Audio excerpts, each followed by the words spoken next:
अब हम दो प्लेन्स अगर आपके पास हो तो, और वो कहीं इंटरसेक्ट कर रहे हो, तो उनकी जो कॉमन लाइन आती है उसकी इक्वेशन निकालने की कोशिश करेंगे, है ना। तो देखिए क्या लिखा हुआ है, direction ratios of line of intersection और कोएक्सियल लाइन और कॉमन लाइन, यानी कि तीनों चीजें एक ही है ना। तो कभी उसको लाइन ऑफ इंटरसेक्शन बोल देंगे, दो प्लेन्स की line of intersection, coaxial line या कॉमन लाइन। अब आप देखो ये दो प्लेन दिख रहे हैं, एक ब्लू कलर से एक आपको रेड कलर से, तो जहां पे ये दोनों जुड़े हुए हैं ये है बेसिकली आपकी कोएक्सियल लाइन या आपकी कॉमन लाइन, ठीक है।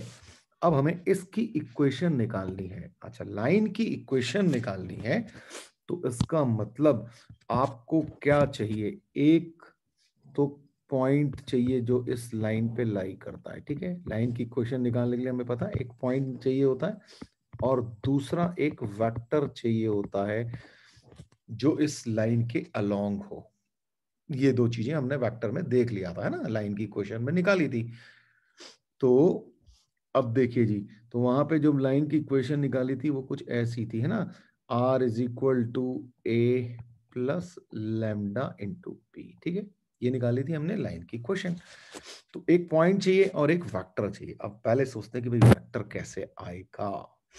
तो वेक्टर आने के लिए अब ये सोचिए कि ये लाइन जो है प्लेन 1 पे भी लाई कर रही है और प्लेन 2 पे भी लाई कर रही है। मान लीजिए मैं इस प्लेन को बोल दूं 1 और ये वाले रेड वाले को प्लेन को बोल दूं 2, ठीक है। तो लाइन दोनों, अगर अब थोड़ा सा इसको उस वे में सोचो कि लाइन अभी फिलहाल प्लेन 1 पे लाई कर रही है, या आप ऐसे सोचो आपकी कॉपी है उसके ऊपर लाइन लाई कर रही है।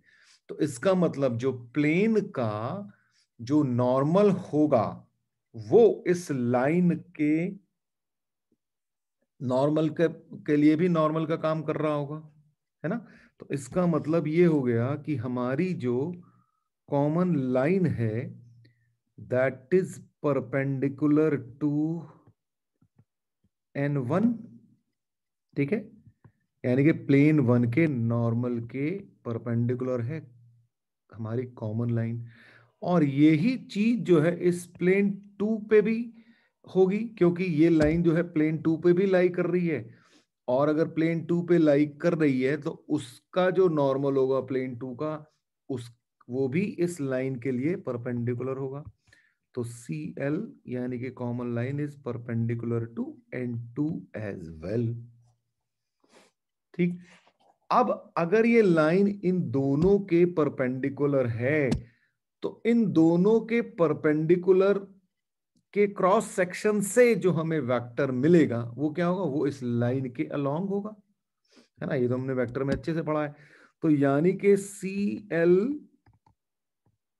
Will be along N1 cross N2, ठीक है। तो आप क्रॉस प्रोडक्ट से एक वेक्टर जो मिलने वाला है वो इस लाइन के अलोंग होगा। तो बस सीधा सीधा हो गया। तो आपको ये मिल गया, CL के अलोंग वेक्टर मिल गया।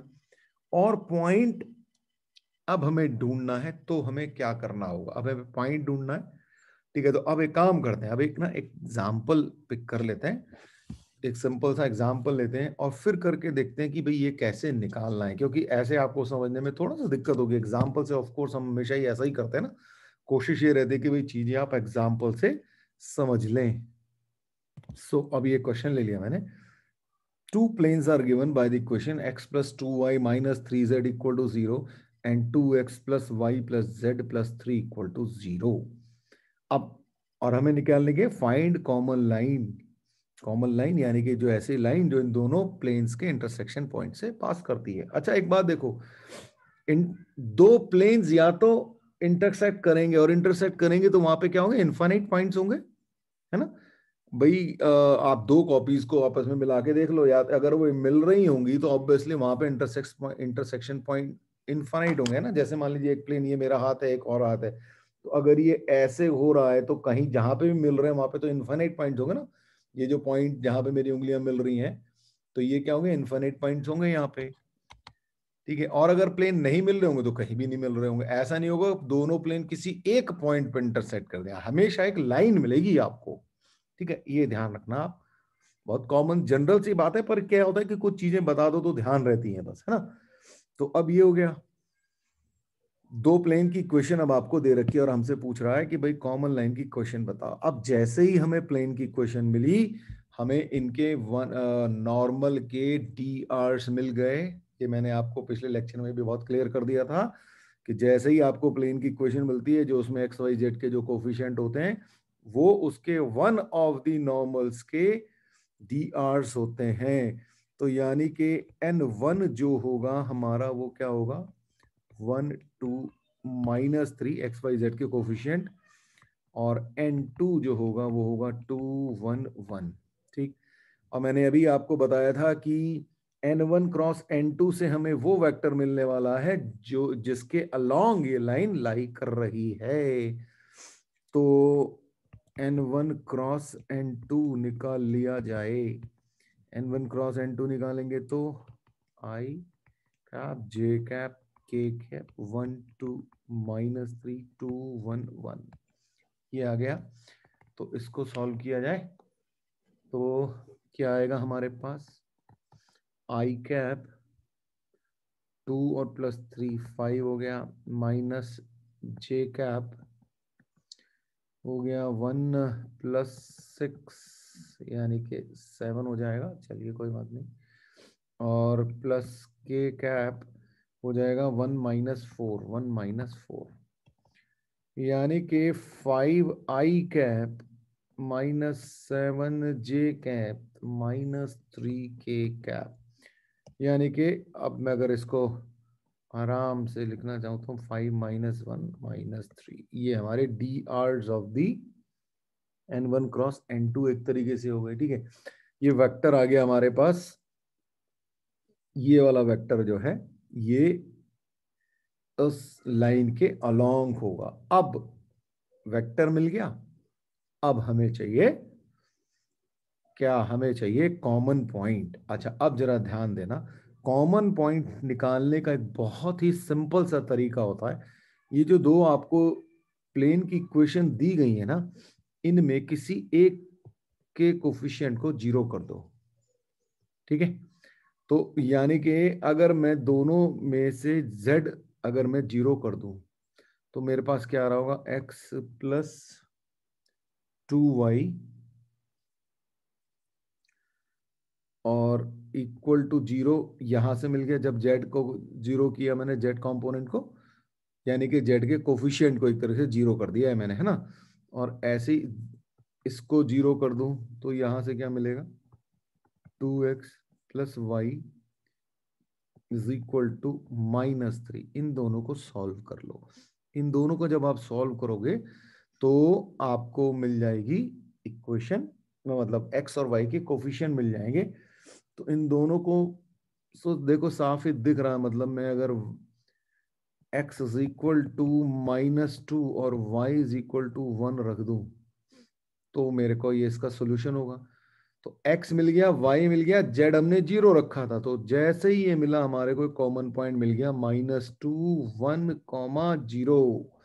ये पॉइंट इन दोनों प्लेन्स पे लाई कर रहा है, रख के देख लो, 0 कर रहा होगा, है ना, क्योंकि निकाला ही वहीं से है, करेगा ही। हाँ, अगर गलत निकाल दिया तो बात अलग है। ठीक है जी, अब ये पॉइंट मिल गया, ये वेक्टर मिल गया, तो हमारा काम हो गया लाइन की इक्वेशन। इक्वेशन ऑफ लाइन क्या हो जाएगी, -2 1 point plus lambda times vector. ये हमारा आंसर आ गया भाई, सिंपल है। तो बस ये दोनों तीनों चीजें आपको याद रखनी है। पहला कि आपका जो लाइन होगी उसके अलोंग वेक्टर आपको दोनों प्लेन्स जो दिए होंगे उनके डी आर्स के क्रॉस प्रोडक्ट से मिल जाएगा, और जो दोनों प्लेन की इक्वेशन होंगी उसमें से किसी एक को 0 करके, मैं x को भी 0 कर सकता था तो एक और पॉइंट मिल जाता। तो फिलहाल मैंने z को 0 किया था, तो वहां से x और y की दो वैल्यू आ गई थी, उसके सॉल्व करके हमें पॉइंट मिल गया, और फिर वहां से हमने लाइन की इक्वेशन लिख ली।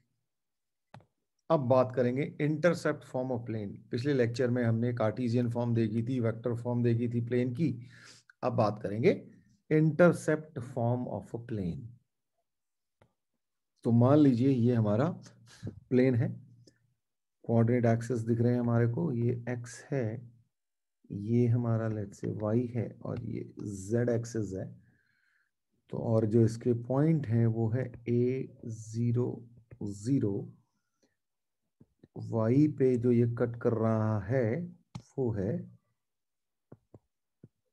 0b0, और z पे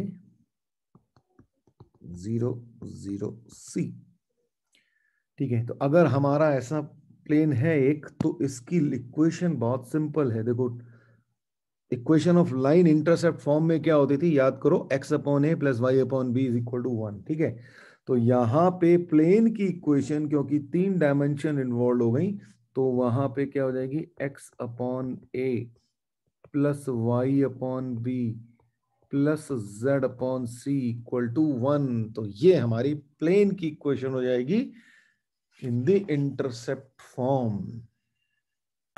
ओके, अब क्वेश्चन ये है कि if the plane x upon a plus y upon b plus z upon c equal to 1 cuts the coordinate axis at ABC, find the area of triangle ABC। तो जी पहले तो हम अपना फिगर देख लेते हैं। अभी पहले जो बनाया था सेम ही फिगर है यहाँ पे। तो ये हमारा फिगर आ गया। यहाँ पे एक्स वाई जेड जो है ABC पे कट कर रहे हैं, तो ये हो गया A, ये हो गया बी, और ये हो गया सी। तो हमारा ट्रायंगल है जी तैयार। अब ट्रायंगल अगर हमें मिल गया तो हमें पता है कि ट्रायंगल का एरिया क्या होता है। ट्रायंगल का एरिया अगर आपको वेक्टर ए और बी दिए हों, ठीक है, ये हमने वेक्टर में पढ़ा था, तो एरिया जो होता है, अगर हमें वेक्टर पता हो ए और बी ट्रायंगल की, तो हाफ इंटू ए क्रॉस बी का मॉड।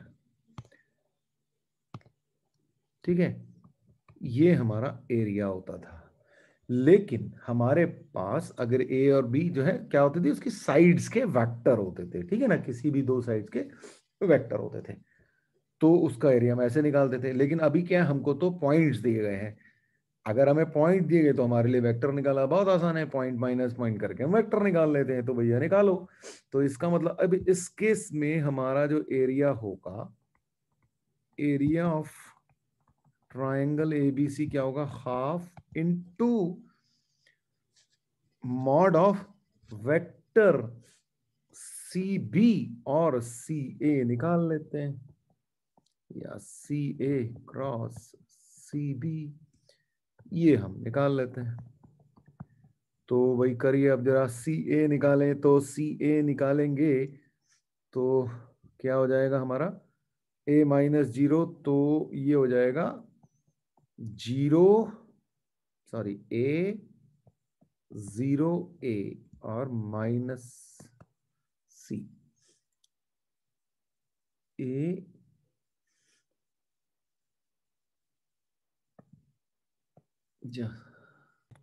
तो ये हो गया हमारा A 0 minus C cross C B, यानी कि 0 B माइनस सी। तो भाई cross I J K A 0 minus C 0B minus C. तो इसकी वैल्यू हम निकाल लें, तो हाफ ऑफ क्या आएगा, I इंटू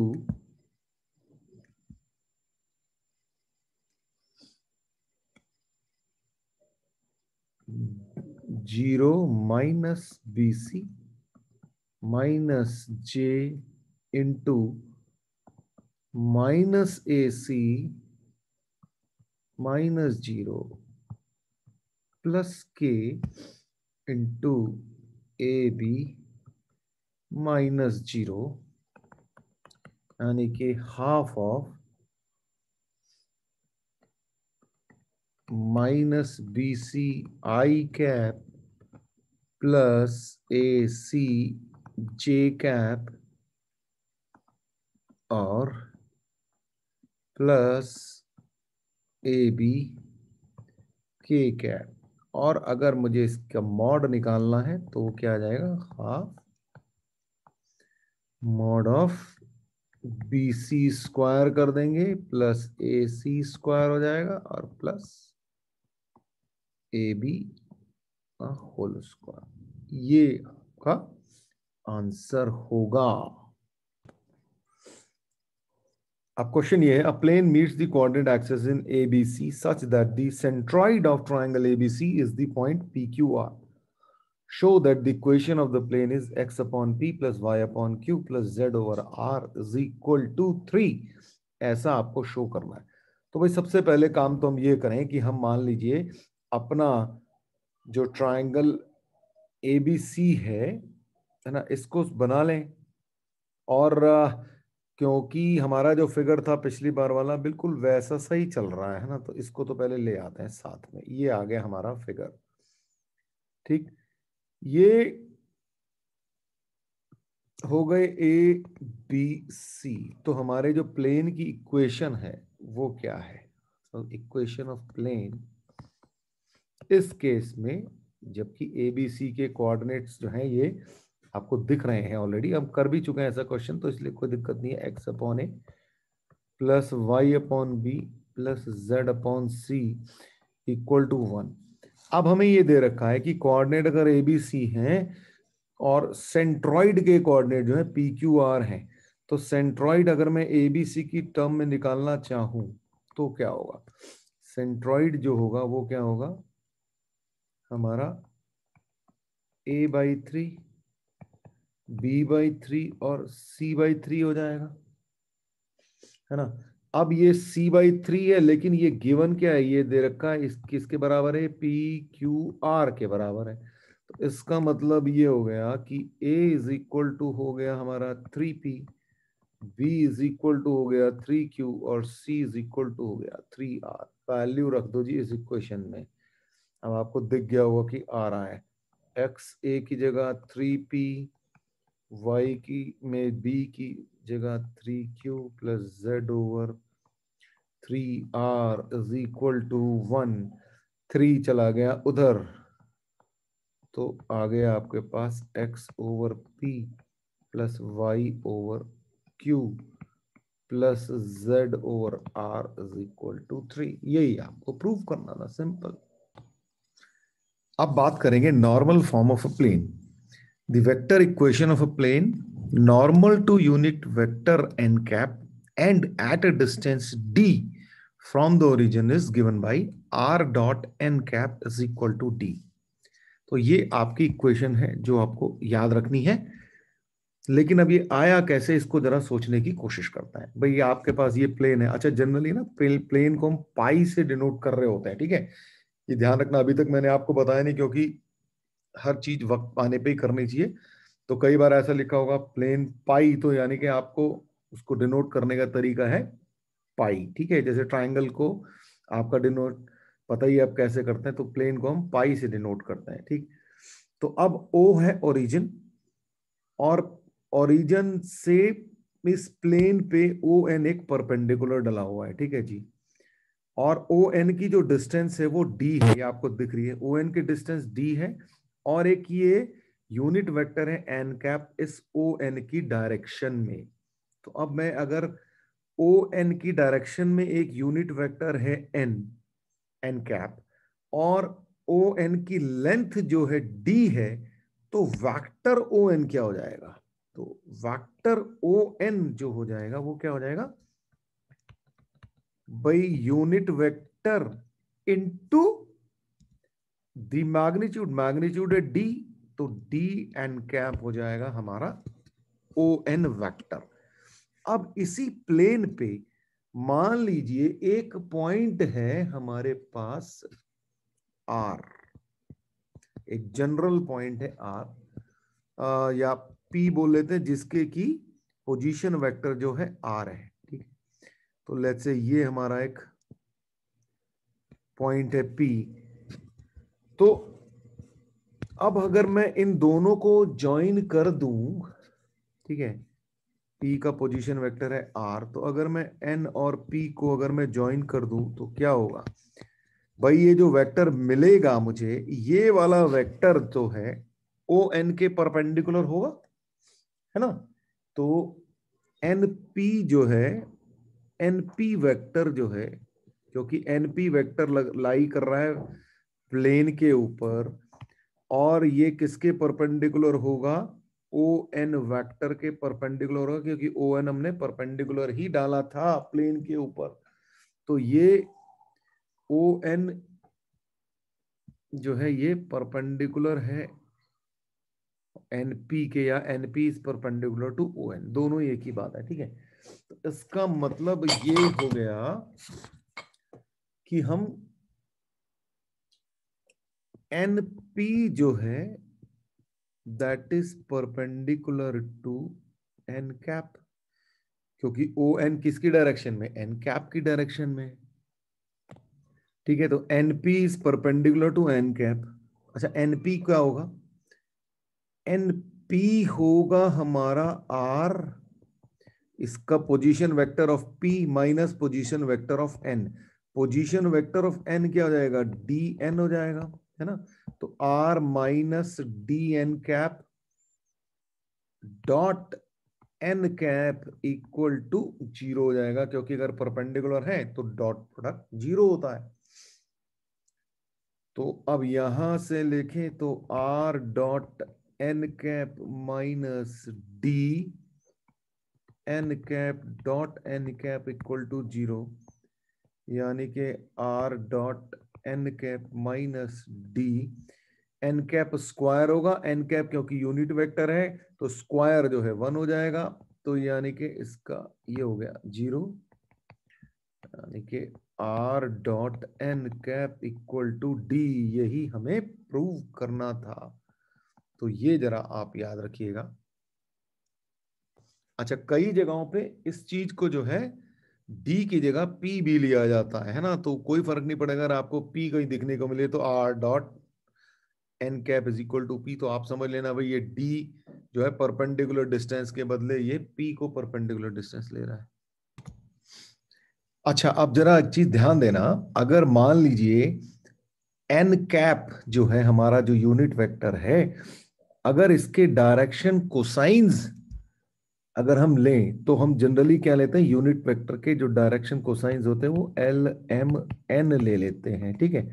तो अगर हम एल एम एन ले लें तो उस केस में जो हमारी जो इक्वेशन हो जाएगी वो क्या हो जाएगी भाई, भाई आर हमारा जो वो है उसके कोऑर्डिनेट्स हम एक्स वाई जेड ले लें, डॉट एन ले लें l m n is equal to d, तो ये क्या हो जाएगी, l x plus m y plus n z is equal to d, तब ये इक्वेशन हमारी इस वे में आ जाएगी। अब डी की जगह पी ले रखा हो तो आप पी को भी यूज कर सकते हैं, वो कोई प्रॉब्लम नहीं है, ठीक है। तो बस ये आपको ध्यान रखना, बस ये मत भूलना कि ये जो एन है ये यूनिट वेक्टर है। मान लीजिए कभी आपको यूनिट वेक्टर नहीं दिया, आपको कह दिया भाई r dot n vector is equal to d है, तो लेकिन हमें पता है कि यूनिट वेक्टर होना चाहिए, तो हम क्या करेंगे, उठा के इसको यूनिट वेक्टर का बनाने के लिए क्या करेंगे, एन के मैग्नीट्यूड से हम डिवाइड कर देंगे, तब क्या हो जाएगा, इसका मतलब क्या हो जाएगा फिर, आर डॉट एन के n vector over the magnitude of n is equal to d over magnitude of n. बस ये हमें करना होगा, ये थोड़ा सा आप ध्यान रखेंगे। अच्छा, अब यहीं पे जरा एक चीज और समझो कि मान लीजिए कभी आपसे ये कहा जाए कि what are the coordinates of the foot of the perpendiculars, ठीक है।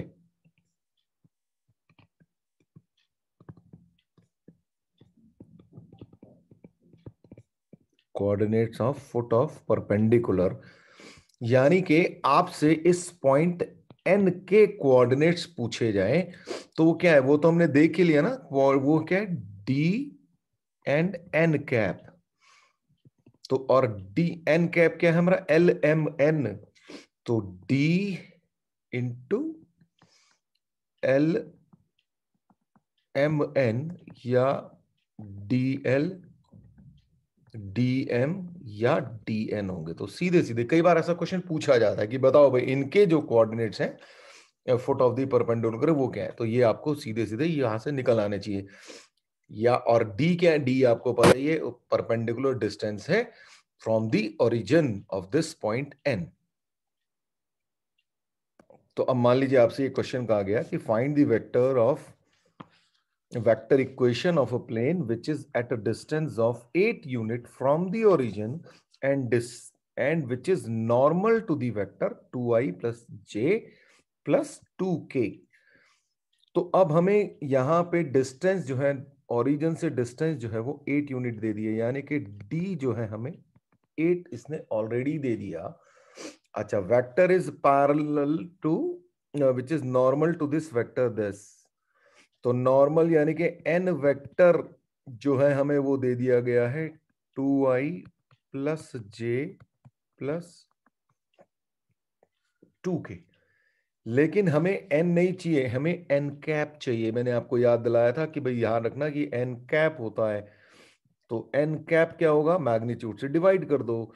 यानी कि इसका मैग्नीट्यूड है क्या, मैग्नीट्यूड ऑफ एन जो है वो है, तो 2 1 2 तो हमारा वेक्टर ही है, 2i plus J plus 2k divided by the इसका मैग्नीट्यूड, तो 2 square plus 1 square plus 2 square, यानी कि 4 4 प्लस 8 और 9 डिवाइडेड बाई 3। यानी कि जो हमारा जो वेक्टर हो गया वो हो गया 2/3 1/3 और 2/3। तो ये हमारा एन कैप हो गया। तो हमारी equation of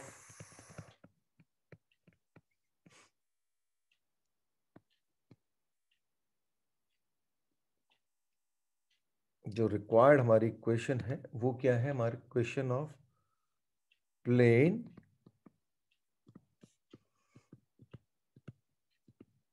normal to the vector will be क्या होती है, r dot n cap is equal to d. तो इसका मतलब आर जो है हमारा, आर को तो छेड़ ही नहीं रहे हम, है ना, और एन कैप हमने निकाल लिया 2/3 1/3 2/3, या फिर आप आई जे के की टर्म में लिख सकते हो ना, ये सब हम कर चुके हैं। तो और डी हमारे को 8 दे रखा है, ये हमारी इक्वेशन हो गई। अच्छा, अब ये क्वेश्चन है, गिवन एक प्लेन की क्वेश्चन दे रखी है 2x plus 3y minus 6z plus 49 equal to 0, और कह रहा है कि convert this into normal form and intercept form. अच्छा जी, सबसे पहले ना इंटरसेप्ट फॉर्म ही लिख डालते हैं। चलो, इंटरसेप्ट फॉर्म तो बहुत आसान होती है ना। इंटरसेप्ट फॉर्म क्या आती है, याद दिला देता हूँ, x upon A plus Y upon B plus Z upon c is equal to 1। ये हमारे इंटरसेप्ट फॉर्म थी। तो हमें बेसिकली राइट हैंड साइड में जो है 1 बनाना है, और ये कांस्टेंट हम गायब को उधर लेके चले जाते हैं।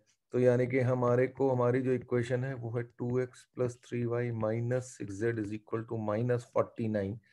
-49 से डिवाइड कर देते हैं, और सब x के कोफिशिएंट को 1 को इस तरह से लिखते हैं कि ताकि ऊपर 1 हो जाए। तो हमारे पास क्या आ जाएगा, -49/2 प्लस y -49/3 प्लस z। तो ये हो जाएगा -49/-6 इज इक्वल टू 1। ये हमारी नॉर्मल फॉर्म होगी, यहाँ पे माइनस से माइनस कैंसिल हो जाएगा। तो this is our intercept form. तो एक्स एक्सिस पे इंटरसेप्ट ये है, ये वाई एक्सिस पे इंटरसेप्ट है, और ये जेड एक्सिस पे इंटरसेप्ट है, ए बी सी ये आ गया आपके। अच्छा, अब बात करें कि नॉर्मल फॉर्म की, ये तो हमने इंटरसेप्ट फॉर्म कर दी, ठीक है जी। अब जरा नॉर्मल फॉर्म में लिखने की कोशिश करें। तो नॉर्मल फॉर्म में हमने ये देखा था कि हमारी इक्वेशन थी LX plus MY plus NZ is equal to D या P। ठीक है जी। अब यहां पे जो हमारी इक्वेशन है ये -49 है, जबकि ये D जो है ना ये पॉजिटिव होना चाहिए, क्योंकि ये डिस्टेंस थी, है ना। डिस्टेंस नेगेटिव होती नहीं।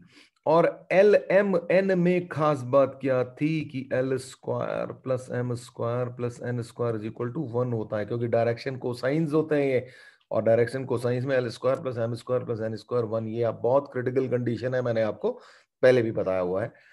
तो अब हमें इस तरीके से बनाना है कि इनका सम जो है 1 हो जाए, इनके स्क्वायर्स का। अब इसके लिए सबसे बढ़िया तरीका क्या है कि भाई हमारी जो इक्वेशन है उसको पहले तो हम इक्वेशन ही लिख लेते हैं -49। तो पहले तो -49 से जरा इसको डिवाइड किया जाए, या इधर पॉजिटिव बना लेते हैं पहले, ठीक है। तो इसका पॉजिटिव बना ले तो क्या हो जाएगा, -2x -3y plus 6z is equal to 49। तो अब ये हमारी आ गई LX plus MY plus NZ is equal to D। लेकिन अभी हमें ये देखना बाकी है कि L² plus M² plus N² is equal to 1 है कि नहीं। तो इसके लिए हम क्या करें भैया, सीधी सी बात है, यूनिट वेक्टर है ना। LMN क्या होता है, यूनिट वेक्टर्स होते हैं। यूनिट वेक्टर का मतलब इसके जो है मैग्नीट्यूड से जरा डिवाइड कर दिया जाए। तो इसका मतलब हम डिवाइड किससे करेंगे, -2 का स्क्वायर प्लस -3 का स्क्वायर और प्लस 6 का स्क्वायर, इससे जरा डिवाइड कर दें तो 4 और 36 हो गया। यहां से ये 7 आ जाएगा हमारा, ठीक है। तो यानी कि मैं अगर 7 से दोनों साइड में डिवाइड कर दूं तो क्या हो जाएगा, -2/7x -3/7y plus 6/7z is equal to 49/7। सब तरफ डिवाइड कर दिया। तो अब जरा देख लो, अब आप चेक कर सकते हो कि इसका स्क्वायर प्लस इसका स्क्वायर और इसका स्क्वायर का सम जो है वो 1 होगा। ये आप करके देख सकते हो आराम से, ठीक है जी। तो अब ये जो है this is our normal form. इसको आप सॉल्व करके 7 लिख लोगे ऑफ कोर्स। तो this is our normal form. अब ये क्वेश्चन है, find the coordinates of the foot of the perpendicular from the origin to the plane 2x minus 3y plus 4z minus 6। ये अभी थोड़ी देर पहले डिस्कस किया था कि फुट ऑफ द परपेंडिकुलर क्या होते हैं। अगर हमारी इक्वेशन है LX plus MY plus NZ is equal to D, तो फुट ऑफ द परपेंडिकुलर वो होते हैं DL DM DN। तो सबसे पहले तो हमें LMN करने, यानी कि डायरेक्शन कोसाइंस, यानी कि यूनिट वेक्टर लिखना है। तो हमारे पास है 2x minus 3y plus 4z is equal to 6। ठीक है, D इसमें पॉजिटिव है तो टेंशन वाली कोई बात नहीं है। बस अब जरा मैग्नीट्यूड से डिवाइड कर दिया जाए। तो मैग्नीट्यूड क्या आएगा, 2 square plus -3 square plus 4 square, तो 16 और 4 20, 29 √29 आ गया भाई।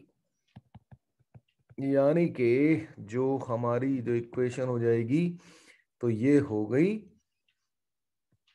2/√29 x minus 3/√29 y plus 4/√29 z is equal to 6/√29। ये हमारी इक्वेशन हो गई। और ये हो गई LX plus MY plus NZ is equal to D form की। तो अब हमने हमारे जो फुट ऑफ द परपेंडिकुलर वो DL DM DN है। तो फुट ऑफ द परपेंडिकुलर जो होंगे वो क्या हो जाएंगे, ये D है। तो 6/√29 इंटू 2/√29 ऐसे ही 6/√29 इंटू -3/√29 और dn होगा 6/√29 into 4/√29. That means what we have is 12/29 minus 18/√29 और 24/29. ये हमारे फुट ऑफ द परपेंडिकुलर हो गए. अब जरा एक चीज को नोट करें. When two intersecting lines are given they determine a plane. Of course, है ना. मान लीजिए आपको दो इंटरसेक्टिंग लाइन दे रखी है, एक ये है एक ये है. तो अब ये इंटरसेक्टिंग लाइन ऑफ कोर्स किसी एक प्लेन में लाई कर रही होंगी, तो मैंने ये बना दिया, तो ये आ गया प्लेन. ठीक है, तो यही चीज ये बेसिकली कहना चाह रहा है कि when two intersecting lines are given they determine a plane. Plane मिल जाएगा. ऐसी दो पैरेलल लाइंस हो तो यहां पे भी एक प्लेन मिल सकता है. लेकिन skewed lines do not determine a plane. क्यों? क्योंकि आप एक लाइन ऐसी हो रही होती है, एक लाइन ऐसे जा रही होती है, तो यहां पे आपको प्लेन नहीं मिल पाएगा. ये चीज हम पहले भी डिस्कस कर चुके हैं, एक बार फिर से याद दिला दी मैंने आपको. अच्छा, अब बात करेंगे condition of coplanarity of two lines, यानी कि दो लाइंस को प्लेनर है कि नहीं. अच्छा, अब इसमें हमने अभी देख लिया कि भाई दो लाइन कोप्लेनर कब है, या तो वो इंटरसेक्टिंग है या वो पैरेलल है. ठीक है, तो मान लेते हैं कि लाइन जो है वो इंटरसेक्टिंग है. ठीक, तो ये एक लाइन है, एक ये लाइन है, दोनों इंटरसेक्ट कर रही हैं. तो अच्छा, लाइन की इक्वेशन हम वेक्टर्स में ऑलरेडी देख चुके हैं कि मतलब एक लाइन की इक्वेशन हम कैसे लिखते हैं. तो एक लाइन की इक्वेशन जब हमें लिखनी होती है तो हम उसको लिख लेते हैं.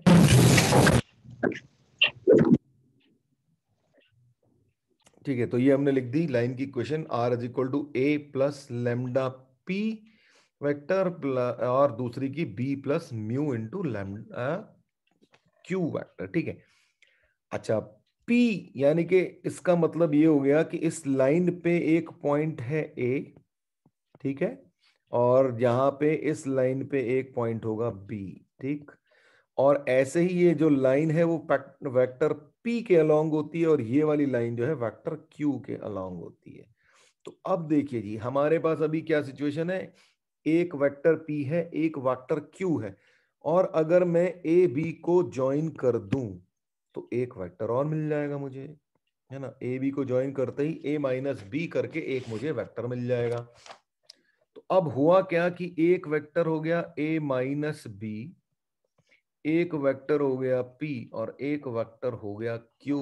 अगर ये तीनों के तीनों एक प्लेन पे लाई कर रहे हैं तो कंडीशन क्या थी. एक प्लेन पे लाई करने का मतलब है कि इनका बॉक्स जो है वो 0 होगा.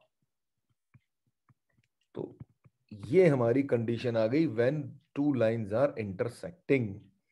अच्छा, कैसे पता चलता है कि, अच्छा इंटरसेक्टिंग कैसे निकालते हैं, ये हम वेक्टर में कर चुके हैं, है ना. तो इसलिए वहां पे आप देख सकते हैं कि भाई इसमें करते क्या है, एक वेक्टर इस लाइन पे एक पॉइंट ले लेते हैं. मान लीजिए ये लाइन है, इस पे एक पॉइंट ले लेंगे हम लैम्डा की टर्म में, है ना. तो उसको, उस पॉइंट को हम दूसरी लाइन में रख के चेक कर लेते हैं. वो हमने क्वेश्चंस किए हुए, तो ध्यान रहेगा आपको, है ना. नहीं हो तो भाई लेक्चर दोबारा देख लेना. अब ये आ गया. अच्छा, पैरेलल कब होती हैं दो वेक्टर, दो लाइन पैरेलल कब होती हैं, कि जब ये जो दोनों वेक्टर P और Q हैं इनमें से किसी भी एक को दूसरे के कुछ स्केलर टाइम करके लिख पाए तो हम कह सकते हैं कि दोनों लाइन पैरेलल हैं. और अभी हमने हमने ये भी देखा कि भाई दोनों लाइन पैरेलल कब होती हैं, कि जब जब भी पैरेलल होती है वो एक प्लेन पे लाई करती हैं. तो अगर मान लेते हैं कि दोनों लाइन पैरेलल हैं, ठीक है, तो एक लाइन कुछ ऐसे होगी और दूसरी लाइन भी कुछ ऐसे होगी. इस पे भी एक पॉइंट A है और इस पे एक पॉइंट B है. ठीक है, और ये इसकी इक्वेशन फिर से हम लिख सकते हैं A plus lambda times P, और इसकी इक्वेशन हम लिख सकते हैं B plus lambda times Q. ठीक, अब अगर ये दोनों पैरेलल हैं तो हम लैम्डा पी को कुछ स्केलर टाइम क्यू लिख पाएंगे या क्यू को कुछ स्केलर टाइम पी लिख पाएंगे। अच्छा, अब ये अगर ये पी और क्यू पैरेलल होंगे तो इसका मतलब इन दोनों का क्रॉस प्रोडक्ट क्या होगा? जीरो होगा, है ना। तो हम इसको क्या कर सकते हैं, इसका मतलब ये हो जाएगा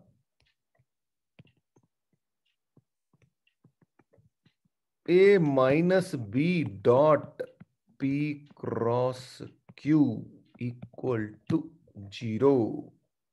और देखो ये चीज भी बॉक्सी होती है ना, ये तो हम सब पढ़ चुके हैं। इन दोनों का डॉट विद टू, दो का क्रॉस, इसका मतलब ये भी आपका एक्चुअली में बॉक्स से लिखा हुआ है।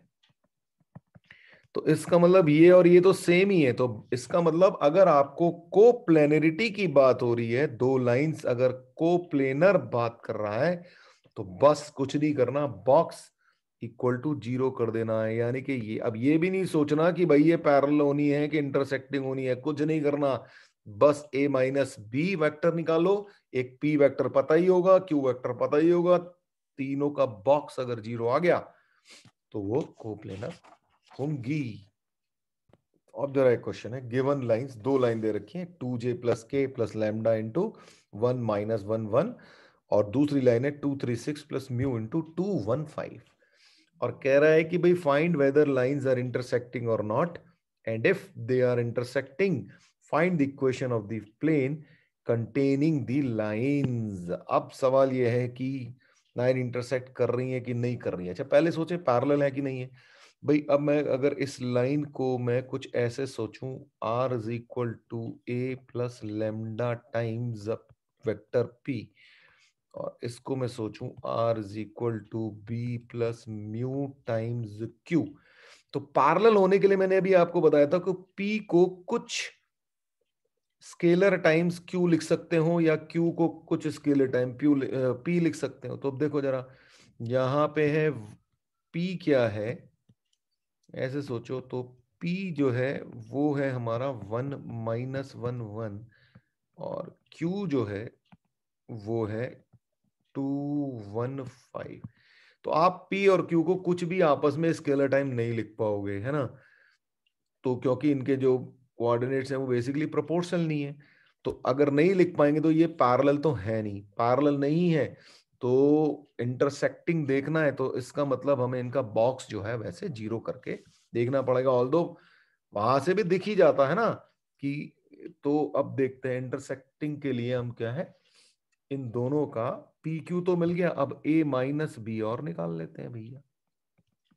तो ए माइनस बी वेक्टर, तो ए माइनस बी क्या होगा हमारे पास,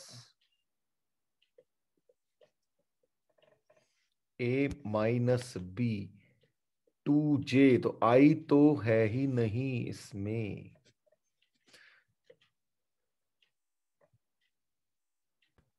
अच्छा, ए माइनस बी जो है, ए है हमारा 0 2 1, माइनस बी है 2 3 6, यानी कि ये आ गया -2 -1 -5, या मैं माइनस गायब कर दूं तो मैं ऐसे भी कर सकता हूं 215। तो ए माइनस बी एक वेक्टर आ गया, पी और क्यू हमें पता ही है, तो इनका बॉक्स जो है मैं जीरो करके देखूं, जीरो हो रहा है कि नहीं हो रहा है, तो कर देते हैं भाई।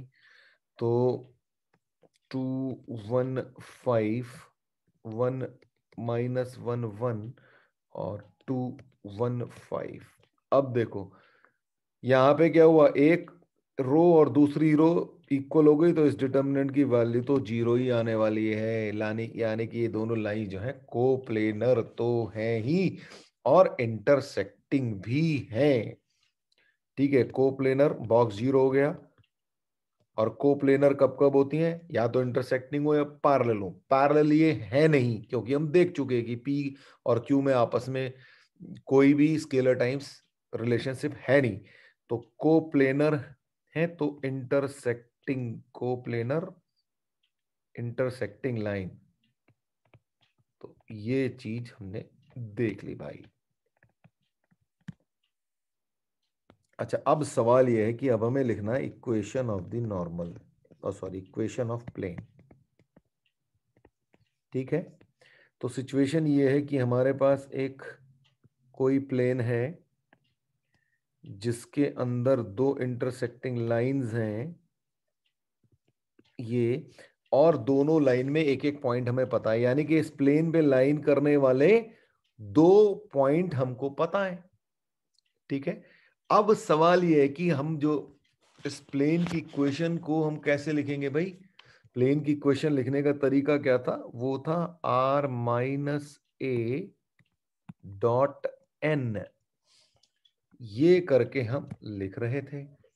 अब ए हमें पता है, आर हमें एक्स वाई जेड है हमारे पास, ए पॉइंट भी पता है, डॉट एन, एन कहां से आएगा, यानी कि इस प्लेन के परपेंडिकुलर एक वेक्टर कहां से आएगा भाई। इस प्लेन के परपेंडिकुलर वेक्टर तो हमें P क्रॉस Q से मिल जाएगा, है ना। तो P क्रॉस Q निकाल लेते हैं, तो P क्रॉस Q, क्योंकि P और Q दोनों इस प्लेन पे लाई कर रहे हैं, तो उनका जो क्रॉस प्रोडक्ट है उससे प्लेन के नॉर्मल वेक्टर मिलेगा, और वही हमको चाहिए। तो P cross Q, P cross Q निकालें तो I J K, और हमारा पी क्यू क्या था भाई, हमारा पी था 1 - 1 और 1, और क्यू है 215, ये यहां लिखे हुए हमारे, इनको लिख लिया। तो पी क्रॉस क्यू करा जाए तो आई, तो -5 - 1 -6, तो 5 - 2 प्लस के 1 + 2, यानी कि -6i और -3j कैप और +3k कैप, ये हमारा आ गया। या 3 से -3 से डिवाइड कर दूं तो ये आ जाएगा 2 1 और 1, और माइनस हो जाएगा ये 2 1 1, -3 से डिवाइड कर दिया, तो ये हमारा P क्रॉस Q आ गया। R माइनस ए, तो R है हमारा X Y Z, right, X Y Z minus A point है 215 और इसका डॉट विद 211 होना चाहिए 0, तो ये देगा हमारी प्लेन की इक्वेशन। तो ये क्या आ जाएगा, x - 2 y - 1 z - 5 डॉट 211 = 0, यानी कि 2 × x - 2 + 1 × y - 1 + 1 × z - 5 = 0।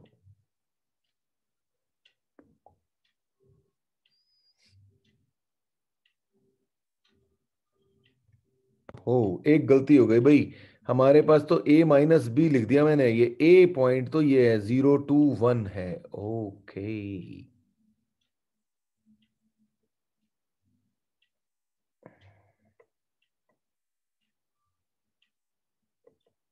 जरा अपनी गलती को सुधारते हैं, 0 2 1 लिखना पड़ेगा, तो यहाँ पे हो जाएगा। मैं वापस इसको क्लीन करके दोबारा लिख देता हूँ भाई, नहीं तो सब अननेसेसरी कंफ्यूजन।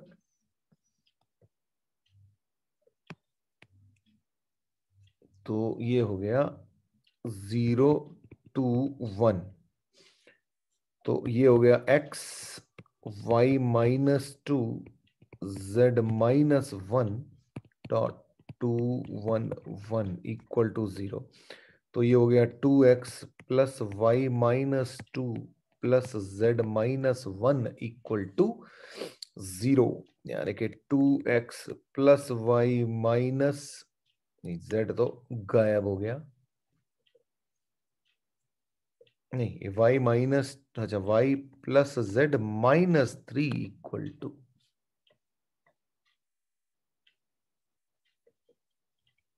तो ये यहाँ पे भी एक्चुअली एक ये माइनस होगा, तो -1 इंटू z-1, तो ये हमारे पास आ जाएगा 2x plus Y -1 equal to 0। ये हमारी रिक्वायर्ड प्लेन की इक्वेशन आ जाएगी।